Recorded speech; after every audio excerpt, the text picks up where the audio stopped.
Welcome back. I'm Jeff Burr with the Tattooed Spirit. We're on to talking about the Queen. We're on to talking about that element that is the water and how it is reflected and interacts with the element of the swords that we happen to be talking about now, the swords of air. All right, now we begin with that whole elemental system of how does air and water affect each other, right? We think about just a bunch of water being flowing down the stream or still on a lake, and how air can affect it only at its surface. But down deep below the water, the emotion, the cups, all the qualities of the cups, all the qualities of the Queen are underneath where all the swirling of the thoughts take place.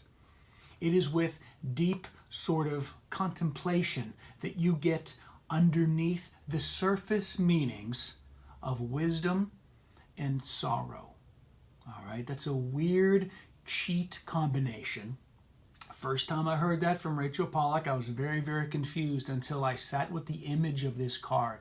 And I sat with the idea of wind blowing around the surface of these emotions of the cups. But it's not until you get underneath in a little bit of solitude where you begin to understand and make sense of the wisdom that comes from your losses. That it makes sense that you gain a better mental grasp of what it means to feel sorrow rather than pain.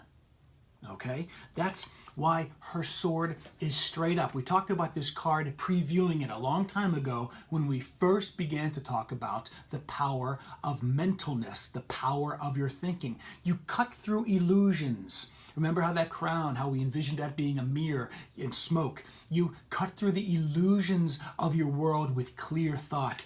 That is what this Queen is doing.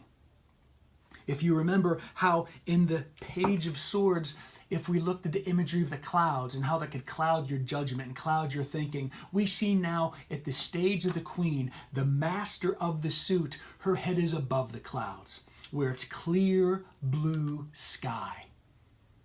Okay, that's the powerful image of this card. And it gives that meaning to wisdom and sorrow. Okay? Where whenever before you get to underneath the emotions, sorrow seems like pain. It feels like suffering. It feels like punishment. And wisdom only comes after self-reflection and clear thought. It's actually a beautiful interpretation for this card. It means that all is right. It's the purest of thinking because you're just dealing right up there.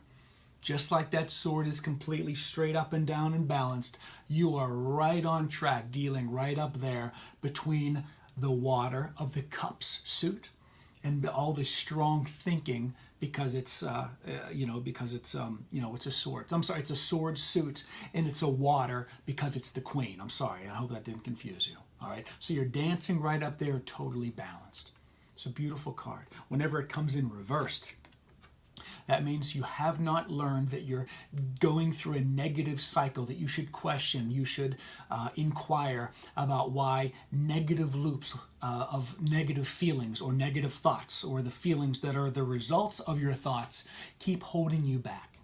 Okay, because you haven't taken the time to get underneath the choppy surface of the water where the wind has been blowing it, to get down there to learn the lessons of wisdom and sorrow. Okay, so stop punishing yourself. Take the inference and the loving suggestion from this Queen and just use your thoughts to find out why you have suffered in the past and just turn that into sorrow. All right, it's okay to be sorrowful. It's sorrowful.